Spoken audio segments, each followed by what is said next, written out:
Hello friends, good evening to all. एक बार फिर से आप सब लोगों का नर्सिंग एजुकेशन यूट्यूब चैनल के ऊपर हार्दिक स्वागत है।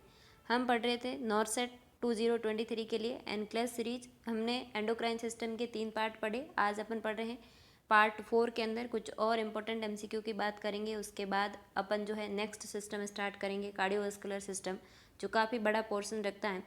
अभी तक अपना जो है एंडोक्राइन सिस्टम और उसके सारे डिसऑर्डर कंप्लीट नहीं हुए। पहले इसके सारे एमसीक्यू को कंप्लीट करेंगे, उसके बाद कार्डियो को पढ़ेंगे। तो आज का हमारा फर्स्ट एमसीक्यू है आप सबके लिए। आप सब लोगों को क्या करना है, इस लाइव सेशन के अंदर कंटिन्यू अपने जवाब देते रहना है और रेगुलर इस सेशन को अटेंड करें। यकीन मानिए एग्जाम के अंदर आपको बहुत हेल्प मिलेगी इन चीज़ों से।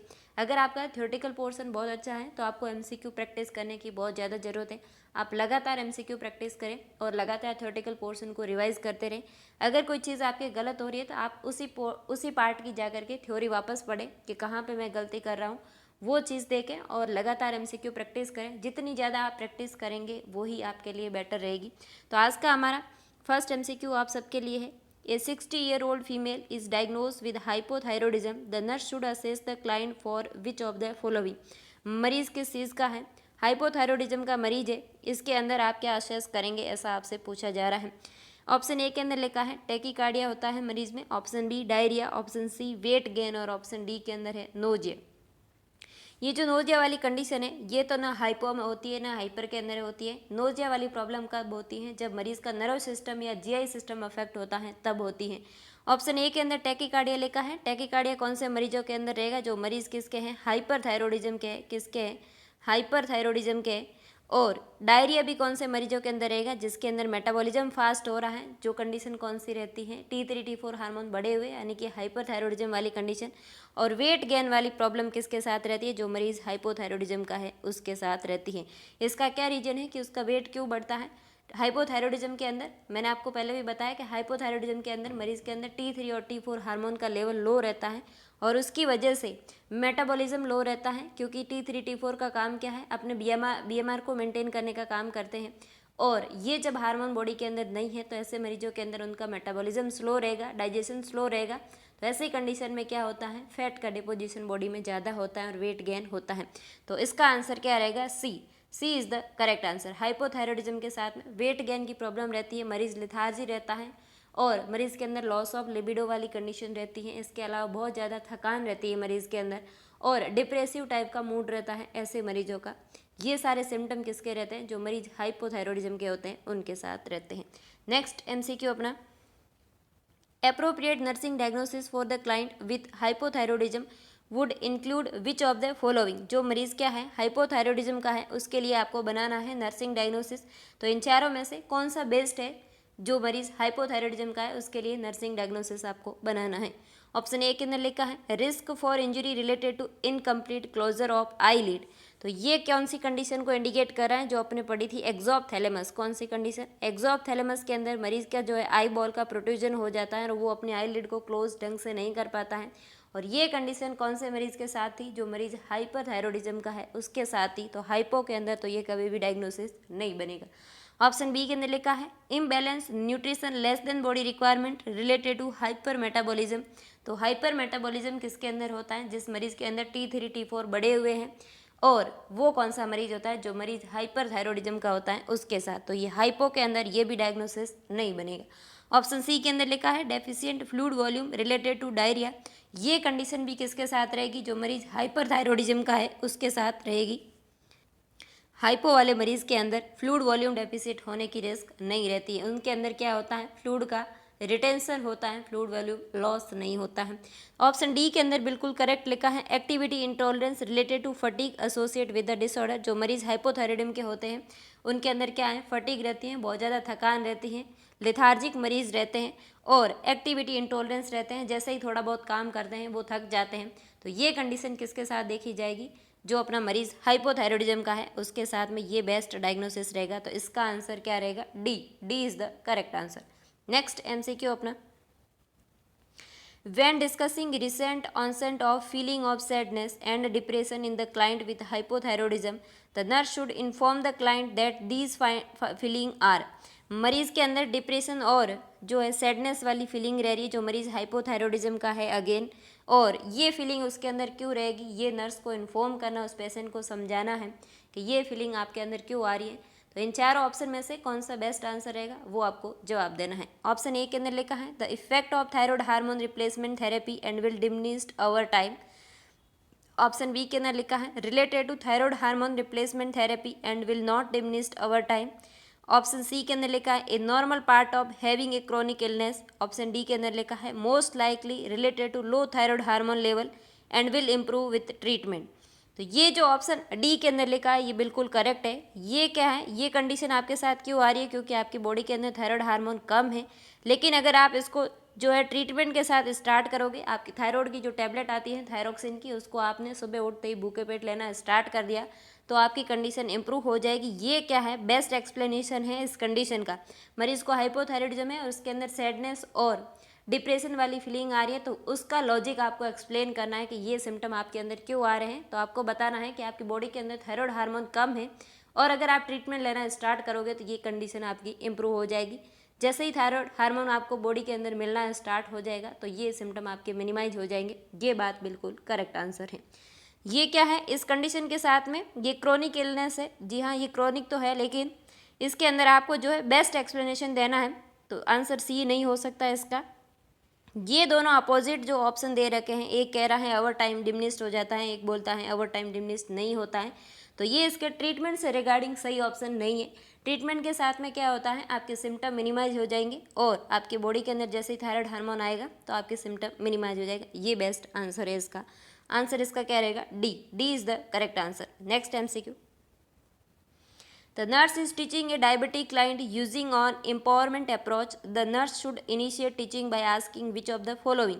एक मरीज आपके पास आया है, डायबिटीज़ बहुत इंपॉर्टेंट डिसऑर्डर है। जब भी एंडोक्राइन सिस्टम से MCQ बनाना होता है तो सबसे पहले अटैक किया जाता है इसी बीमारी के ऊपर, और यहाँ से भर भर के MCQ पूछे जा सकते हैं। अगर यहाँ से ज़्यादा MCQ बने तो आपको डायबिटीज़ का MCQ ज़रूर पूछा जाएगा, और उसमें भी जो आपकी इंसुलिन थेरेपी रहती है, इंसुलिन के टाइप्स रहते हैं। इंसुलिन होती है शॉर्ट एक्टिंग रहती है, इंटरमीडिएट एक्टिंग रहती है, लॉन्ग एक्टिंग रहती है, और ये सारे इंसुलिन के टाइप, इनके पीक लेवल कब बनते हैं, कितने घंटे तक ब्लड के अंदर इसका लेवल बना रहता है, और किस टाइम डोज का सेटअप सही करना होता है। कुछ फिनोमेना जिसके अंदर पढ़े जाते हैं वो भी मैं आपके साथ आगे आने वाले MCQ में डिस्कस करूँगी। और ये बहुत इंपॉर्टेंट डिसऑर्डर है। जब एंडोक्राइन सिस्टम की बात आता है तो सबसे पहले जिस पे अटैक किया जाता है, सबसे ज़्यादा पूछे जाने वाली बीमारी जो है वो है डायबिटीज़। और डायबिटीज़ क्यों सबसे ज़्यादा पूछा जाता है, इसका रीज़न है, मैंने आपको पहले भी बताया, जो केसेज बीमारी के, जिस बीमारी के केसेज हॉस्पिटल के अंदर ज़्यादा रिच करते हैं, और वही डिजीज़ आपको ज़्यादा पूछी जाएगी, क्योंकि आपको प्रैक्टिकल कहाँ पे करना है, हॉस्पिटल में काम करना है, और हॉस्पिटल सेटअप के अंदर जो मरीज़ ज़्यादा आपके पास रहते हैं उनसे रिगार्डिंग MCQ आपको ज़्यादा पूछे जाएंगे। जो बीमारी बहुत रेयर होती है उसके MCQ भी बहुत रेयर आते हैं, लेकिन डायबिटीज़ एट प्रेजेंट 70% पॉपुलेशन के अंदर डायग्नोस हो रही है, टाइप 2 डायबिटीज़ मेलाइटस जो है। और इसका जो मोस्ट कॉमन कोज रहता है वो कौन रहता है, ओबेसिटी। जो मरीज सेनेटरी लाइफ जीते हैं उनके अंदर ओबेसिटी आती है, और उसके बाद में कौन सी बीमारी स्टार्ट हो जाती है, उनके अंदर डायबिटीज़ मेलाइटस टाइप 2 होता है। तो आपको इसके अंदर ये जो एम्पावरमेंट अप्रोच लिखा है इसका मीनिंग होता है, इस अप्रोच के अंदर क्या होता है, मरीज जो इंडिविजुअल व्यक्ति है जिसके अंदर डायबिटीज़ है उसको अपनी बीमारी के बारे में नॉलेज है, और उस बीमारी को बेस्ट मैनेज कैसे किया जा सकता है, क्योंकि ये डायबिटीज़ कैसी कंडीशन है, क्रोनिक इलनेस है, जब तक आप जिंदा हो तब तक ये बीमारी आपके साथ रहेगी, और जितने साल के आप होते जाएंगे उतने साल की डायबिटीज़ होती जाएगी। इसीलिए इस बीमारी को कैसे बेस्ट मैनेज किया जा सकता है, इसीलिए ये जो एम्पावरमेंट अप्रोच रहती है इसके अंदर इसी से रिगार्डिंग टीचिंग देनी होती है आपको, और इन चारों ऑप्शन में से आपको जवाब देना है। आप कहाँ से स्टार्टिंग करेंगे, मरीज को क्या पूछना है स्टार्ट करोगे इस एम्पावरमेंट अप्रोच के अंदर। ऑप्शन ए के अंदर लिखा है how much does your family need to be involve in learning about your condition. Option B के अंदर लिखा है what is require for your family to manage your symptom. Option C के अंदर लिखा है what activity are most important for you to be able to maintain control of your diabetes. Option D के अंदर लिखा है what to do now about your medication and condition. तो आपको शुरू करना है, किस सवाल के साथ में आप ये टीचिंग स्टार्ट करेंगे, तो आपको पूछना है आपके लिए कौन सी एक्टिविटी ज़रूरी है जो आप करके क्या कर सकते हो, अपनी जो डिजीज़ कंडीशन है इसको बेस्ट मैनेज कर सकते हो, यानी कि what activity are most important for you to be able to maintain control your diabetes. आपकी डायबिटीज़ को कंट्रोल करने के लिए कौन सी एक्टिविटी ज़्यादा इंपॉर्टेंट है? जैसे मान लो जो मरीज़ ओबेसिटी वाला है तो उस मरीज़ को अपना वेट रिडक्शन करना है, उसके अलावा डाइटरी मैनेजमेंट सबसे ज़्यादा प्रायोरिटी पे रहता है। तो ये सारी चीज़ें, ये सारी एक्टिविटीज़ जो है ये इस मरीज़ के लिए ज़्यादा ज़रूरी है और आपको शुरुआत इसी से करनी है। इस एम्पावरमेंट अप्रोच के अंदर आपको सबसे पहला सवाल मरीज से करना है कि आपके लिए कौन सी एक्टिविटी ज़रूरी है जिससे आप अपनी डायबिटीज़ को बेस्ट कंट्रोल कर सकते हो। यानी कि ओबेसिटी में वेट रिडक्शन करना, आपका डाइटरी मैनेजमेंट सबसे ज़्यादा प्रायोरिटी पे रहता है। तो ये चीज़ों के बारे में मरीज़ को समझाना स्टार्ट करना है। फैमिली की हिस्ट्री के लिए या फैमिली कैसे आपके सिम्टम को मिनिमाइज़ करेगी, वो सारी चीज़ें आपको एक्सप्लेन नहीं करनी है। आपको क्या कहना है, ये कौन कौन सी एक्टिविटी जो आपके लिए ज़रूरी है आपके डायबिटीज़ को मैनेज करने के लिए। तो ये क्रोनिक इलनेस जितनी भी रहती हैं, जैसे आप ऑन्कोलॉजी के अंदर जाते हो तो वहाँ पे कैंसरस वाले जो मरीज़ रहते हैं उनके लिए भी कुछ एम्पावरमेंट अप्रोचेज रहती है। तो वहाँ पे भी बेस्ट मैनेजमेंट सिखाया जाता है मरीज़ को। और जो मरीज़ डायबिटिक वाले रहते हैं इनके अंदर भी ये एम्पावरमेंट अप्रोचेज रहती हैं, जिसमें ज़्यादा इंपॉर्टेंट रहता है इंडिविजुअल एजुकेशन देना। यानी कि जो मरीज़ है जिसको बीमारी है उसको बेस्ट एजुकेशन देना, उसकी बीमारी के बारे में समझाना, उसकी मेडिकेशन के बारे में समझाना, और भी क्या एक्टिविटी उसके लिए ज़रूरी है वो सारी चीज़ें उसको समझाना बेस्ट रहता है। इसका आंसर क्या रहेगा? C is the correct answer. Next MCQ अपना है, a 57-year-old with diabetic insipidus is hospitalize for the care of which of the following should nurse report to the physician. मरीज़ क्या है? 57-year-old है और इस मरीज़ को कौन सी बीमारी है इस बार? Diabetes insipidus. तो डायबिटीज़ इंसिपिडस का बेसिक नॉलेज आपको होना चाहिए। डायबिटीज़ मेलाइटस और डायबिटीज़ इंसिपिडस के अंदर फ़र्क है। डायबिटीज़ मेलाइटस किसका डिसऑर्डर है? पेनक्रियाज ग्लैंड जो अपनी बीटा सेल के द्वारा इंसुलिन सिक्रेट करती हैं वहाँ का डिसऑर्डर है। और ये डायबिटीज़ इंसिपिडस वाला जो डिसऑर्डर है इसके अंदर वेसोप्रेसिन हार्मोन जो कम हो जाता है और उसकी वजह से अपना रीनल ट्यूब्यूल्स के अंदर से वाटर का रीअब्जॉर्प्शन नहीं होता है। मरीज़ के अंदर बहुत ज़्यादा पॉलीयूरिया रहता है। डायबिटीज़ मेलाइटस से भी ज़्यादा पॉलीयूरिया देखा जाता है इस मरीज़ के अंदर। और आपको पूछा जा रहा है कि ऐसे मरीज़ के अंदर कौन सा सिम्टम देख के आप इमीडिएटली जाके डॉक्टर को रिपोर्ट करेंगे कि ये कंडीशन इसकी अब नॉर्मल है इस बीमारी से रिगार्डिंग। ऑप्शन ए के अंदर लिखा है urine output of 350 ml in 8 hour. तो नॉर्मली आप अपन मानते हैं कि हर घंटे 30 ml तक अगर यूरिन आ रहा है तो ये एक नॉर्मल कंडीशन है। और आप जो है 8 घंटे को 30 से मल्टीप्लाई करेंगे तो लगभग 240 ml आ जाएगा। तो ये 350 ml तो एक एडिक्वेट यूरिन आउटपुट है। तो ये तो आपको इन्फॉर्म करने की ज़रूरत नहीं है। ऑप्शन सी के अंदर लिखा है potassium of 4.0 milliequivalent per decilitre. तो पोटेशियम का नॉर्मल लेवल होता है 3.5 से लगाकर 5.1 मिली इक्विवेलेंट, यानी कि आप इसको 5.5 तक भी नॉर्मल मान सकते हो। तो इतना रहता है। तो ये 4 वाला जो रेंज है ये एक नॉर्मल रेंज में है। तो ये भी आपको इन्फॉर्म करने की ज़रूरत नहीं रहती है।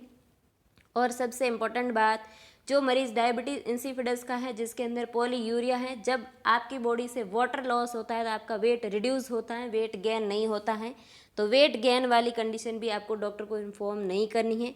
लेकिन अगर आपको पता हो यूरिन स्पेसिफिक ग्रेविटी जो होती है ये नॉर्मल कितनी होती है? 1.010 से लगाकर 1.025 तक रहती है। और ये जो यूरिन स्पेसिफिक ग्रेविटी अपने MCQ के अंदर मेंशन है ये बहुत कम है। और ये डॉक्टर को इन्फॉर्म करना है कि इस मरीज़ की यूरिन स्पेसिफिक ग्रेविटी कम आ रही है, इसका मतलब इस मरीज़ को एक्सेस यूरिन आउटपुट है, पॉलीयूरिया हो रहा है। और ऐसी कंडीशन में यूरिन की कंसंट्रेशन बिल्कुल नहीं है, और जब कंसंट्रेशन नहीं है तो उसकी यूरिन स्पेसिफिक ग्रेविटी कैसी है? कम है।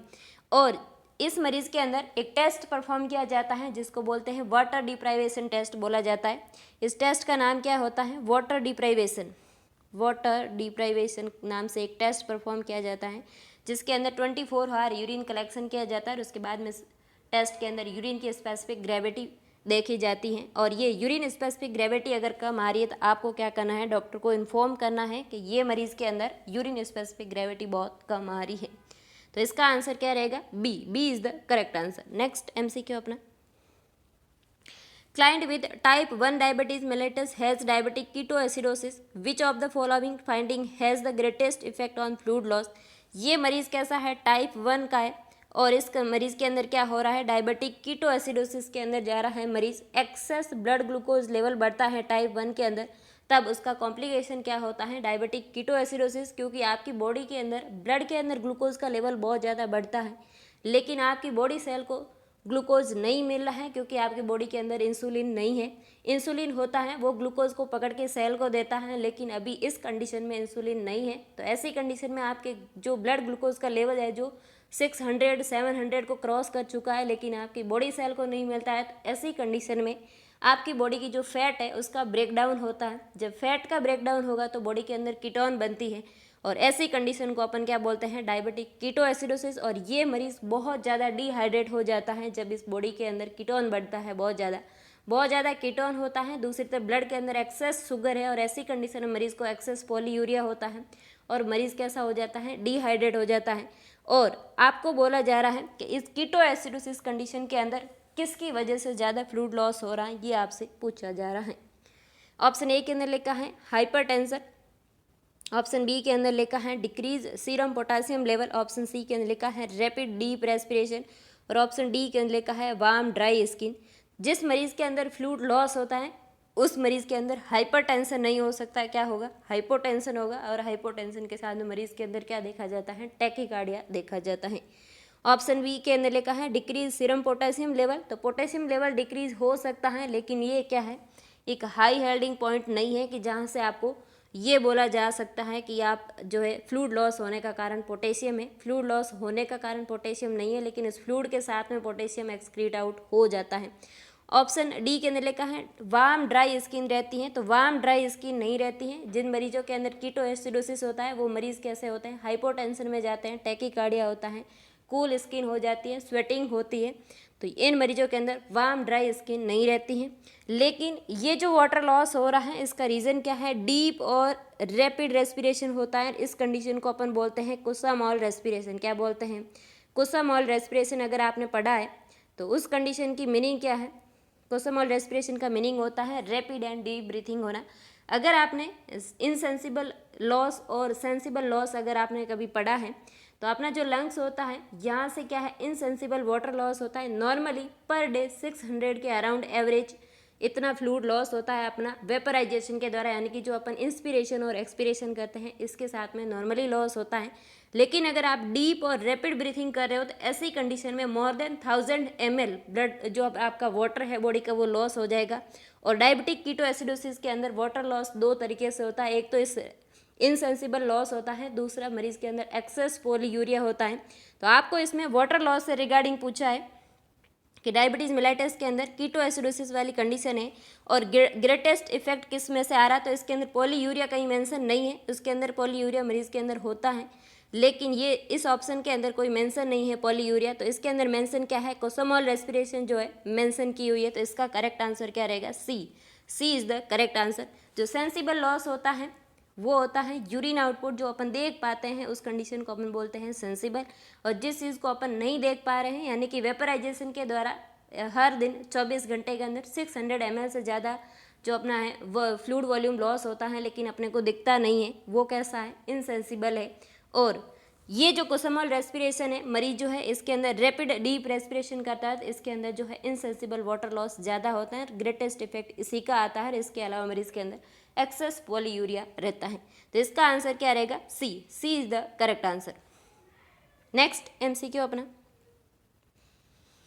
ए client is to receive glargine यानी कि Lantus insulin in the addition to dose of aspart novalog when the nurse check the blood glucose level at bedside is a greater than 200 mg per deciliter. How should the nurse administer the insulin? आपको ये बोला जा रहा है कि आप bed side गए, आपने मरीज़ का जो है शुगर चेक किया, तो शुगर मरीज़ का कितना आ रहा है, 200 mg पर डेसीलीटर आ रहा है, और उस मरीज़ के अंदर लेंटस और नोवालोग जो है ये दोनों देना है। तो इसको देने का करेक्ट मेथड क्या है ये आपसे पूछा जा रहा है। और इंसुलिन के एमसीक्यू कई बार एग्जाम के अंदर घुमा फिरा के पूछे जाते हैं, इसीलिए आपको इसके आसपास की सारी चीज़ों का नॉलेज होना चाहिए। कौन सा इंटरमीडिएट एक्टिंग होता है, कौन सा लॉन्ग एक्टिंग होता है, कौन सा दूसरे के साथ में मिक्स नहीं किया जा सकता, कौन सा शॉर्ट एक्टिंग होता है, कौन सा इमरजेंसी के अंदर यूज़ किया जाता है, ये सारी चीज़ें आपको पता होनी चाहिए। और इसके अलावा जो है शुगर के अंदर जब अपन जो है मरीज़ को जो अपन देते हैं इंसुलिन देते हैं, तो इसके अंदर एक स्लाइडिंग स्केल रहती है, उसके अकॉर्डिंग देते हैं, तो वो स्केल भी आपको पता होनी चाहिए। ऑप्शन ए के अंदर लिखा है put air into the glargine insulin vial and there air put into the aspart insulin vial and draw off the correct dose of aspart insulin first. Option B के अंदर लिखा है roll the glargine insulin vial then roll the aspart insulin vial, draw up the longer acting glargine insulin first. Option C के अंदर लिखा है shake both vial of insulin before drawing up each dose in the separate insulin syringe. और option D के अंदर लिखा है put air into the glargine insulin vial and draw up the correct dose of insulin syringe, then the different insulin syringe put air into the aspart insulin vial and draw the correct dose। Option A के अंदर जो लिखा है put air into the glargine insulin vial first and then put air insulin aspart insulin vial and then draw correct dose aspart. तो आपको मैंने अभी बताया कि जो लॉन्ग एक्टिंग इंसुलिन होता है उसको दूसरे के साथ में कभी भी मिक्स नहीं किया जा सकता। इसीलिए अगर आप मिक्सटार्ड और रेगुलर इंसुलिन को आप अगर ड्रॉ कर रहे हो तो उन दोनों को आप मिक्स कर सकते हो। ऐसी कंडीशन में आपको रेगुलर इंसुलिन जो होता है वो क्लियर होता है, उसको पहले लेना होता है, उसके बाद में मिक्सटार्ड इंसुलिन जो क्लाउडी कलर का होता है उसको बाद में लेना होता है। तो ये तो करेक्ट मेथड किसका रहता है, शॉर्ट एक्टिंग और इंटरमीडिएट का रहता है। लॉन्ग एक्टिंग इंसुलिन यानी कि लेंटस को कभी भी दूसरे के साथ में मिक्स नहीं किया जा सकता। ऑप्शन बी के अंदर लिखा है रोल करेंगे और उसके बाद में आप करेंगे जो है करेक्ट डोज लेंगे, तो रोल करने की ज़रूरत नहीं है, इसको तो दूसरे के साथ में मिक्स कर ही नहीं सकते। ऑप्शन सी के अंदर लिखा है दोनों वाइल को आप शेक करेंगे और फिर आप करेक्ट डोज जो है अलग अलग सिरिंज के अंदर ले लेंगे, तो आपको शेक करने की ज़रूरत नहीं है। आपको क्या करना है, दोनों वाइल के अंदर क्या करना है, दोनों वाइल के अंदर एयर पुट करनी है। जब भी आप किसी भी इंसुलिन सिरिंज के द्वारा इंसुलिन लेते हो वाइल के अंदर से, तो पहले आपको एयर पुट करनी होती है वाइल के अंदर, उसके बाद में उसको करेक्ट आप ले सकते हो। तो आपको क्या करना है, दोनों वाइल के अंदर ग्लार्जिन वाली और एस्पर्ट वाली जो वाइल है दोनों के अंदर एयर पुट करनी है। उसके बाद में दोनों को सेपरेट सिरिंज के अंदर लेना है। इसका रीज़न है कि लॉन्ग एक्टिंग जो है ग्लार्जिन इंसुलिन है, जो लेंटस है, इसको दूसरे के साथ में मिक्स नहीं किया जा सकता, क्योंकि ये कैसा इंसुलिन है, लॉन्ग एक्टिंग इंसुलिन है, इसको दूसरे के साथ में मिक्स नहीं किया जा सकता। इसीलिए इसका आंसर क्या रहेगा, D. D is the correct answer. सबसे पहले आप क्या करेंगे, ग्लार्जिन वाली जो वाइल है उसके अंदर एयर पुट करेंगे, उसके बाद जो नोवालॉग वाली है एस्पर्ट इंसुलिन है जो इंटरमीडिएट, इसके अंदर आप क्या करेंगे, एयर पुट करेंगे। फिर आप क्या करेंगे, दोनों को अलग अलग सिरिंज के अंदर लेंगे और मरीज़ को दे देंगे, ऐसा आपको करना है। तो इसका आंसर क्या रहेगा, D. D is the correct answer. अगर आपको यही पूछा जाता कि आपको रेगुलर इंसुलिन और मिक्सटार्ड इंसुलिन को लेना है तो सबसे पहले कौन सा लोगे, तो आपको जवाब देना है सबसे पहले रेगुलर इंसुलिन को लेंगे, क्योंकि वो क्लियर इंसुलिन होता है। उसके बाद में मिक्सटार्ड को लेंगे, ताकि वो क्या है, क्लाउडी है तो दोनों खराब नहीं हो, इसलिए अपन क्या करते हैं, पहले रेगुलर इंसुलिन लेते हैं और उसके बाद में मिक्सटार्ड को मिक्स करके लगा सकते हैं। तो इसका आंसर क्या रहेगा, D. D is the correct answer. Next अपन पढ़ेंगे नेक्स्ट वीडियो लेक्चर में। अगर आपको इस वीडियो से कुछ नया सीखने को मिला है तो आप इस वीडियो को मैक्सिमम लोगों तक जरूर शेयर करें, ताकि दूसरे लोग भी अपने साथ जुड़ के कंसेप्चुअल स्टडी करें। कुछ लोग जो है अननेसेसरी किसी भी वैकेंसी का वीडियो डाल के जो वीडियो अपलोड करते हैं आप वो भी देखते हैं, तो आप ये लेक्चर ज़रूर देखें, ये कंटेंट आपके एग्जाम में काम आएगा, और मैक्सिमम लोगों तक शेयर ज़रूर करें। Thank you.